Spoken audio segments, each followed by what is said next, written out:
xotin qulimisan degan gapni ba'zida erkaklar bir-biriga gapirishi haqida eshitib qolaman, kommentariyada o'qib qolaman yoki mijozlarini eshitaman. Erim bu joyga olib boradigan bo'lsa, menga yaxshi gapiradigan bo'lsa, uydagilari shunaqa deyishadi. Endi bir o'ylab ko'ring. Kim xohlaydi bu hayotda yomon munosabatni? Agar erkak kishi ayolini xursand qiladigan bo'lsa, farzandlari ham birinchidan mehr-muhabbatda o'sadi. Bu oilada sog'lom muhit bo'ladi.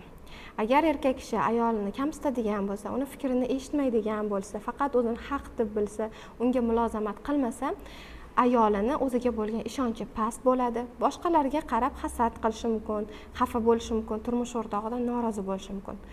Ayol kishini ko'nglini og'ritgan insonni esa ishi yurishmaydi. Farzandlar ham baxtsiz onani ko'rib, ular ham o'zini baxtsiz his etadi. Shuning uchun birovga shu so'zni ishlatishdan oldin o'ylab ko'ring. Siz xohlarmidingiz sizga nisbatan yomon munosabatlarda bo'lishlarini?